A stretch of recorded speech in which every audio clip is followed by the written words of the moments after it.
I found the envelope on a Saturday afternoon in October. I wasn't looking for anything. I was just clearing space in the bedroom closet the way widows eventually do. When the grief settles into something quieter and you finally feel ready to move a box that has been sitting in the same spot for years. Gerald's old shirts were folded inside a cardboard box on the top shelf.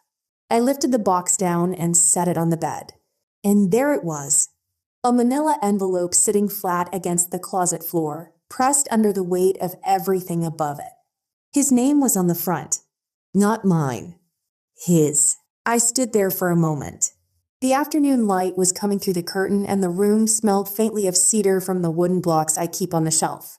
I sat on the edge of the bed and opened the envelope slowly. Inside was a handwritten letter in Gerald's careful script, dated 3 months before he died. It was addressed to a man named Robert Callum, and behind the letter was a bank statement, a business account, Gerald's name at the top, and a second name below it, listed as co-signatory. That second name was David, our son. I had been making payments on debts drawn from that account for 10 years, monthly, without missing a single one. I set the envelope down on the bedspread beside me. I sat with it for a while. Then I went to the kitchen, filled the kettle, and waited for it to boil. I made a cup of tea. I stood at the counter and drank it slowly. Then I picked up the phone and called my lawyer. I did not cry. Not then. Good day, dear listeners. It's Clara again. I'm glad you're here with me. Please like this video and listen to my story till the end and let me know which city you're listening from. That way I can see how far my story has traveled. I want to take a moment before I go further, because this story needs some explaining. If you had known Gerald and me from the outside, you would have said we were a solid couple, a steady family. And you wouldn't have been wrong, exactly. But I want you to understand who I was before I show you what I found in that envelope. Because the woman standing in that bedroom was not the same woman who married Gerald 31 years ago. Life has a way of quietly making you stronger without telling you. I didn't know how strong I had become until I needed to be.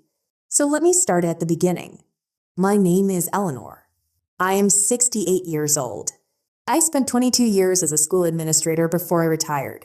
I am the kind of person who keeps files, who labels folders, who writes things down in notebooks and dates every entry. My colleagues used to tease me about it. Eleanor has a system for her system, they would say. I took that as a compliment. I raised 2 children, David and his younger sister Anne. I managed the household finances for most of our marriage because Gerald was, in his own words, not organized that way. He was charming and warm and generous and genuinely loved by everyone who knew him. He was also the kind of man who put important letters in his coat pocket and forgot about them for 3 weeks. So I handled the accounts, the mortgage, the school fees, the savings. I didn't mind. That was simply how we worked. Gerald died of a cardiac event on a Tuesday morning in November 11 years ago. He was 61 years old. He was getting dressed for work. He was gone before the ambulance arrived. I was 57. I had never lived alone. I had never faced anything of that magnitude by myself. But I handled it. The funeral arrangements, the death certificates, the notifications, the estate. I handled all of it because that was who I was. I didn't fall apart. I grieved deeply privately, and I kept moving because that was the only direction I knew. Gerald had been a good husband in most of the ways that matter, but he had been reckless with money in his business life in a way I had not always understood. He owned a small hardware supply company. In his final 3 or 4 years, the business began to struggle. Contracts fell through. Suppliers tightened their terms. I watched the stress show on his face at dinner, and I did what I always did. I helped. I made quiet withdrawals from my own pension contributions to keep the business running. Gerald thanked me. He said it was temporary. He said he had things under control. He did not have things under control. 6 weeks after his funeral, I sat across from an estate lawyer named Fletcher in a small office on Beaumont Street. Mr. Fletcher was polite and methodical. He laid out a list of business debts that Gerald had personally guaranteed over the years. The total came to $94,000 and some hundreds of dollars.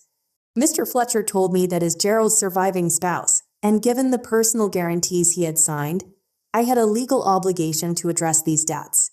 I did not argue. I did not ask many questions. I was 57 years old, freshly widowed, and I trusted that a lawyer sitting across a desk from me was telling me the truth. I went home and I opened my green notebook. I wrote the date at the top of a new page. I wrote the total. I set up a monthly payment plan and I began. I sold the second car in the spring. I canceled the annual trip to see my sister in Canada. I stopped eating out. I adjusted and reduced and managed the way I had always managed everything. And every single payment I made, I recorded. See, amount, reference number, running total. Every receipt went into a plastic sleeve in the back of the notebook. I did this for 10 years. 119 payments. I was 4 months from clearing the final amount when I found the envelope. About 3 years after Gerald died, David began to take more of an interest in my financial situation. At first, I was grateful. He was my son. He had watched me sacrifice and struggle, and he wanted to help. He offered to look things over. He suggested I let him manage the correspondence with Mr. Fletcher directly. He said it would take some pressure off me. I let him take on the correspondence. I trusted him. But things shifted slowly. The tone changed in ways I noticed but couldn't quite name at first. Patricia, David's wife, began referring to my house as the family home in conversation. Not my home. The family home. It happened often enough that I began to hear it each time. David started suggesting, gently and then less gently, that I should think about downsizing. You don't need all this space, Mum. A smaller place would be easier to manage. He said it the way people say things they have been rehearsing. Then the mail started arriving already opened. Not every piece. Just some.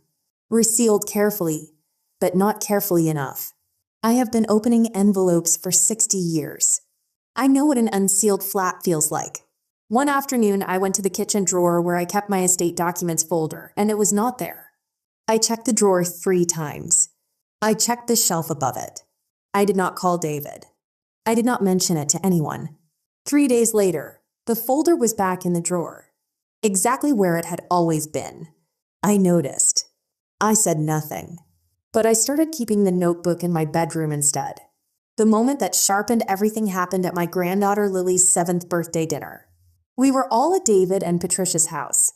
There was pasta and garlic bread and a pink cake with 7 candles. It was a warm evening and I was genuinely happy to be there. Then Patricia said, in the middle of a lull in conversation, that she and David had been looking into some options for the house. I put down my fork. What kind of options? I asked. She smiled. Gnawed at me. Just in the direction of the table. Well, once the debts are cleared, there's really no reason to keep a property that size tied up, is there? We've been thinking about what makes sense for everyone. No one else at that table said a word. David looked at his plate. Lily was blowing on her pasta. I smiled back. I said I would think about it. I picked up my fork. I finished my dinner. I thanked them for a lovely evening. I drove myself home. On the drive home, one phrase kept repeating in my head. Once the debts are cleared, Patricia knew about the payment schedule. She knew how much was left. She knew the timeline. David managed my correspondence with Mr. Fletcher. David was the only person outside of that office who had access to my payment details. He had given that information to his wife, and his wife had used it to plan around my house as if it were already theirs. That was when something inside me shifted from hurt into something quieter. Cooler. More deliberate.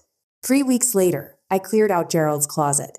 When I saw David's name on that bank statement, I sat with it for a long time before I moved. The account had held a balance of over $61,000 at the time of Gerald's death. The very debts I had been paying for 10 years were drawn against that same account. The letter to Robert Callan was about restructuring those same debts. It was dated 3 months before Gerald died. Gerald had known this was coming. He had been making arrangements. And David's signature on that account meant David had known too. He had known from the beginning. I made the tea. I called the lawyer. Not Fletcher. A different one. Someone I found myself. I did not call David that evening. I did not call him the next morning either. Instead, I went to my kitchen table with both notebooks and I began to read through everything from the beginning. Every payment. Every date. Every letter from Fletcher. I called the bank and requested copies of my account statements going back 10 years. The woman on the phone was helpful. The copies arrived 4 days later.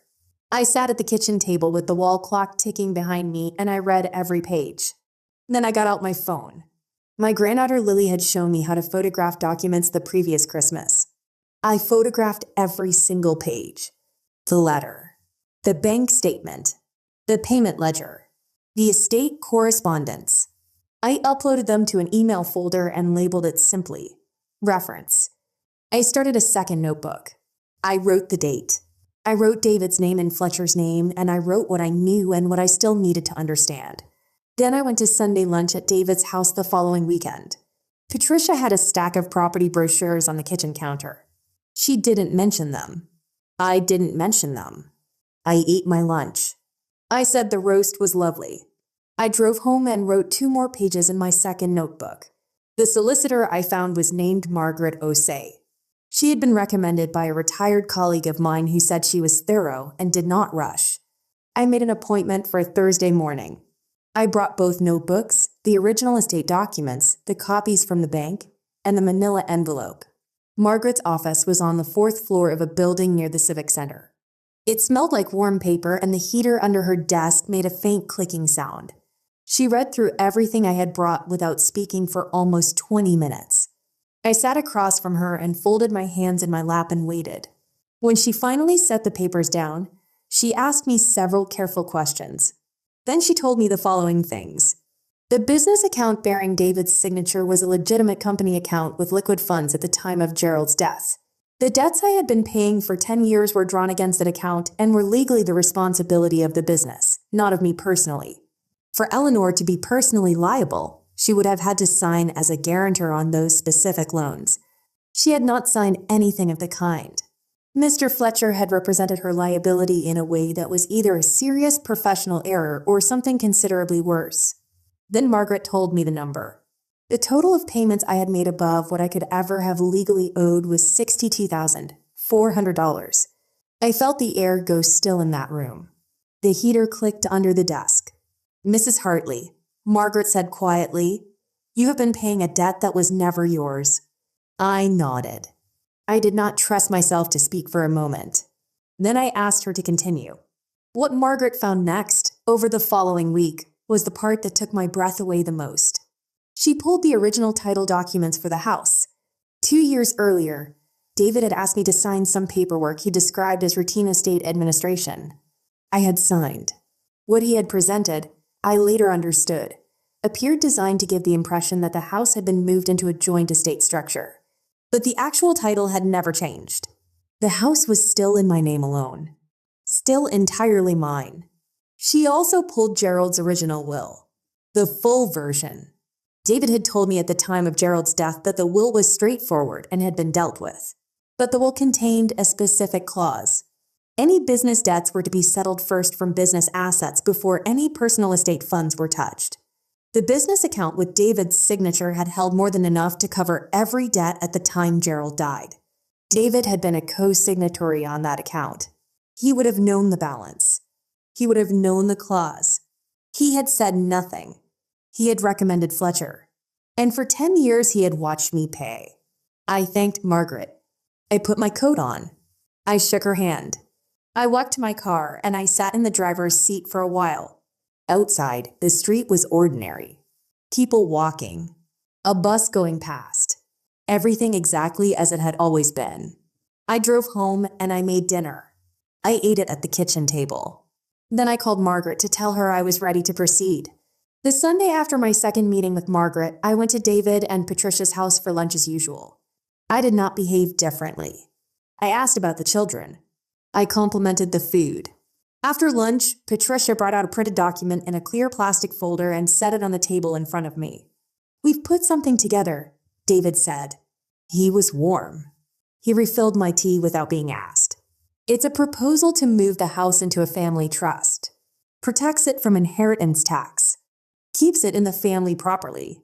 Patricia added, it's really the sensible thing at this stage, Eleanor. We just want to make sure you're protected. I picked up the document. I read the first 2 pages carefully. I asked David what the timeline would be for the transfer. I asked Patricia whether this had been reviewed by their own solicitor. They answered everything pleasantly. Then I folded the document, placed it in my handbag, and said I would read it carefully at home. Of course, Patricia said, "Take all the time you need." She was smiling the way people smile when they think they already know how something ends. I drove home. I called Margaret. I told her they had made their move. She said she was ready. The meeting was held at Margaret's office on a Wednesday morning at 10 o'clock. I told David it was to discuss the trust proposal. He and Patricia arrived together. He was wearing his good jacket. Patricia carried her own folder. They were calm and organized and confident as they walked through the door. Margaret was already seated. There was also a representative from the bank who had prepared a formal summary of the account history. Margaret had the estate documents. She had the original will. She had my payment ledger and the bank statements showing 10 years of transfers. Margaret began. She was clear and precise, and she did not raise her voice. She explained the account. She explained the balance at the time of Gerald's death. She explained the will clause. She explained that Eleanor had never been a legal guarantor on those debts. She placed the overpayment figure on the table in writing. $62,400. She explained the status of the house title. David's face changed. Not in a sharp, dramatic way. It changed the way a room changes when someone turns the light off. Slowly, and then all at once. He began to speak. He said there must have been a misunderstanding. He said Gerald had explained things differently to him. He said Fletcher had assured him. Margaret placed the bank statement on the table. David's name. His signature. The balance. The date. 3 weeks before Gerald's first debt notice arrived on my doorstep. David stopped speaking. The room was very quiet. I could hear the heater under Margaret's desk, the same faint clicking as before. I had not planned to speak during the meeting, but in that silence, I did. "I kept every receipt, David," I said. 10 years of receipts. "I always did." He didn't answer. Patricia was looking at the table.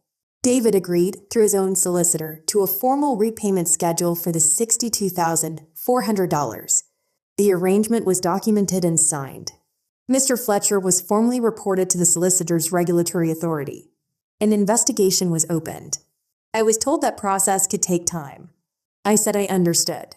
I did not pursue criminal proceedings against David, not because what he did was small, but because I am 68 years old.